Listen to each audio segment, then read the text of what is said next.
Hello students, स्वागत है आपके अपने चैनल द जीनियस इंस्टीट्यूट में। आज का जो हमारा इम्पोर्टेंट टॉपिक है, आज की जो हमारी क्लास है, सारी की सारी फोकस होने जा रही है। सबसे पहला टॉपिक स्यूडो यूनिमोलिकुलर रिएक्शन। इसके बाद सेकेंड जो टॉपिक होगा टेम्परेचर कोफिशिएंट का होगा। और जो थर्ड आपका टॉपिक है कोलेजन थ्योरी। कोलेजन थ्योरी होती क्या है उसकी हम लोग चर्चा करेंगे।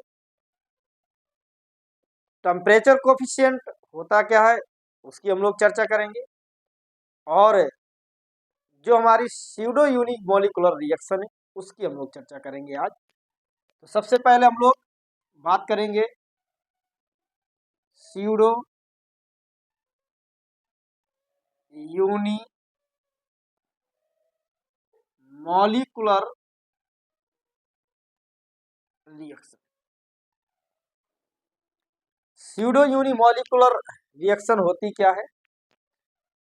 एक ऐसी रिएक्शन है फर्स्ट ऑर्डर वाली जिसमें molecularity more than one. It means those first order reaction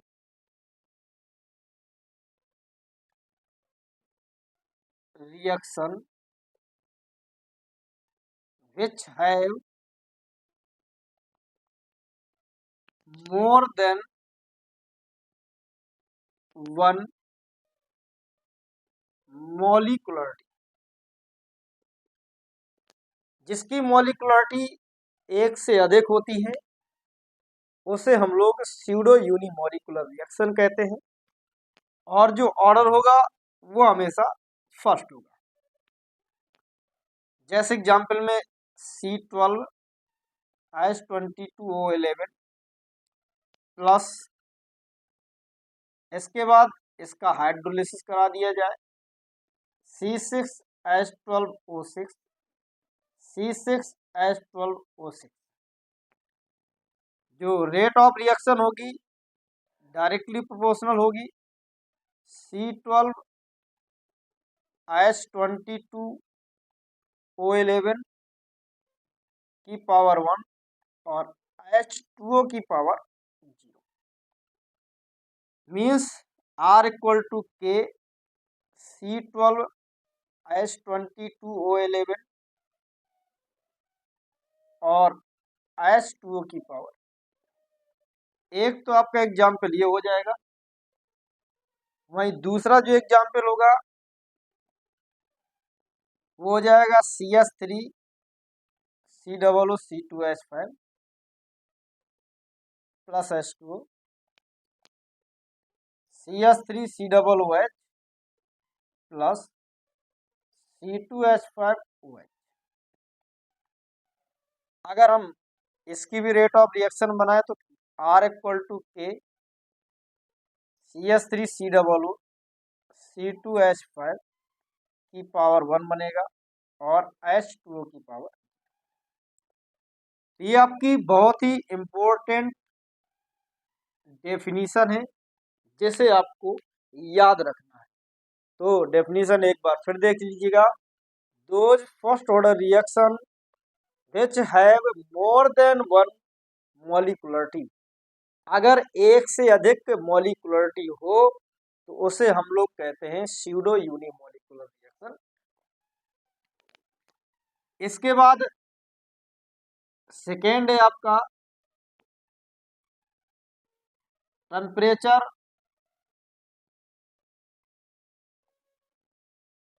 coefficient.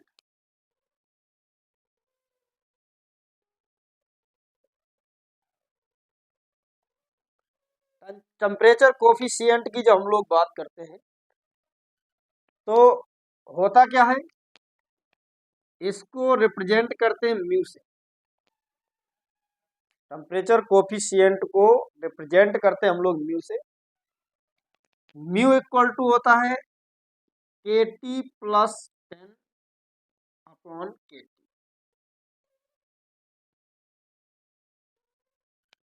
इसका मतलब ये है कि 10 डिग्री सेल्सियस पर या 10 डिग्री सेल्सियस के डिफरेंस में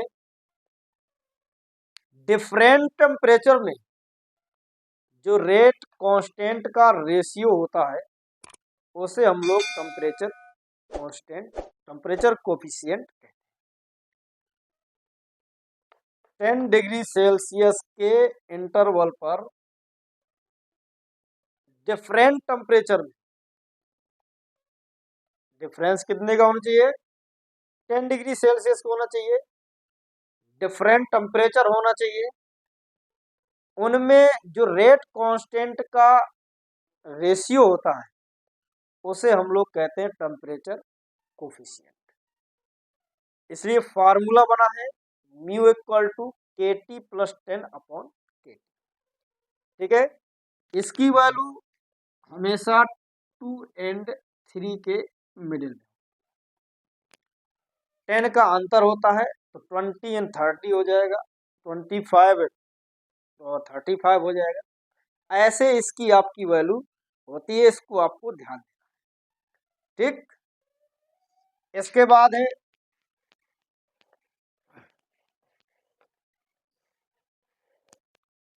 कोलिजन थ्योरी।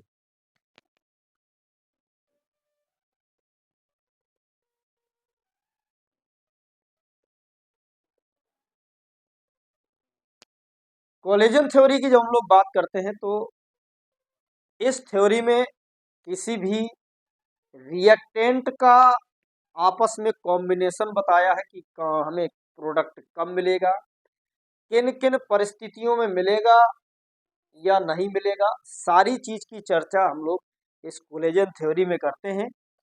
जिसमें सबसे पहला जो पॉइंट आपको ध्यान देना है, कह रहा है कि मान लो एक रिएक्टेंट ए है,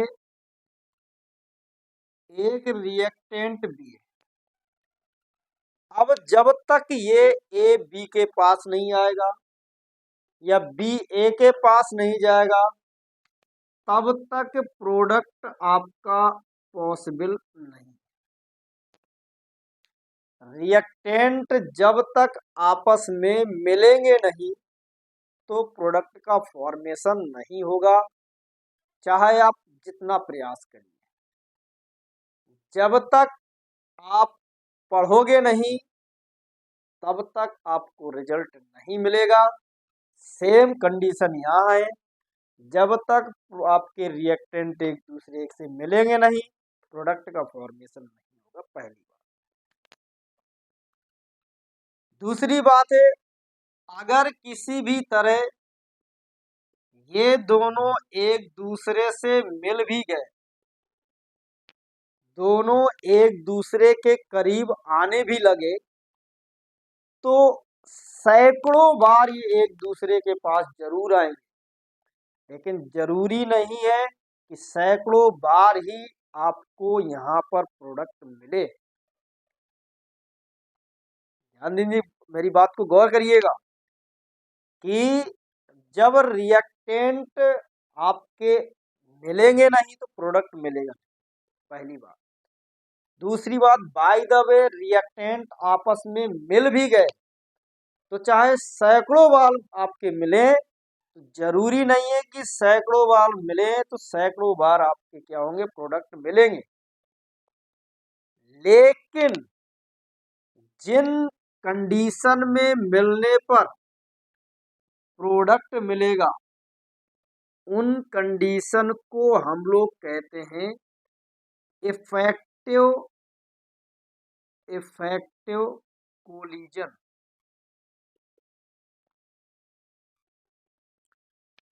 मतलब कि जिन कोलिजन के दौरान अगर प्रोडक्ट मिल रहा है तो वो आपके इफेक्टिव कोलिजन होते हैं। इसका मतलब जब तक कोई इफेक्टिव आपके कोलिजन नहीं होंगे तब तक रिएक्टेंट नहीं मिलता है, बिल्कुल भी आप ध्यान। जिस प्रकार से अगर मान लो मुझे इस बोर्ड को तोड़ना है तो मैं ऐसे ऐसे ऐसे ऐसे मारूंगा, कोई फर्क नहीं। लेकिन अगर इसको थोड़ी जोर से मारे, लेकर के जिससे मारे तो जिस बार में टूट जाएगा उस बार में वो आप आपका कहलाता है इफेक्टिव कोलिजन। तीसरा, इन इफेक्टिव कोलिजन के लिए मिनिमम एनर्जी रिक्वायर होती है।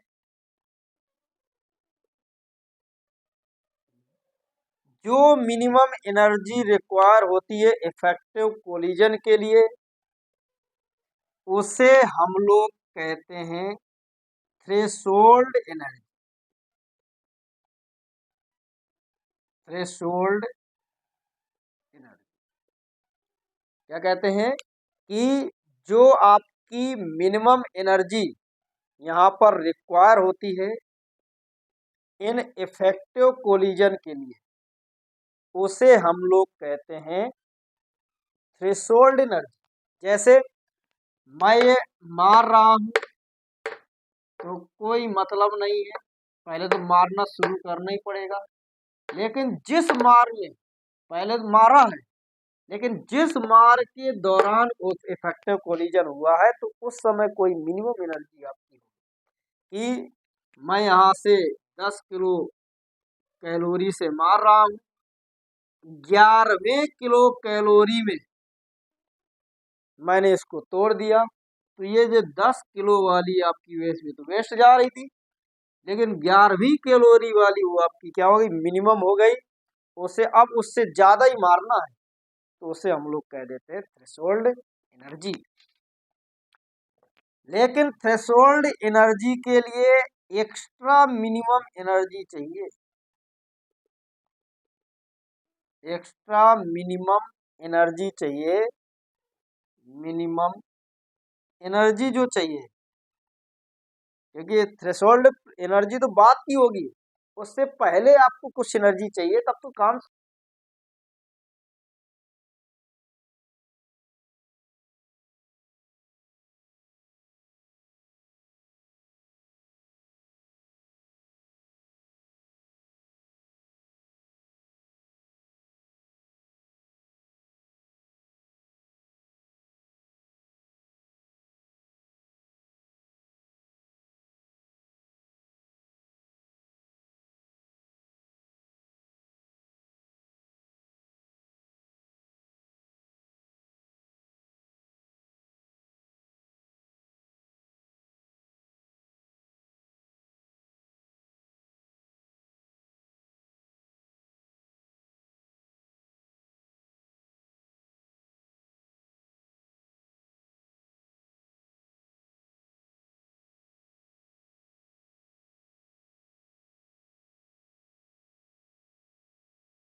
ए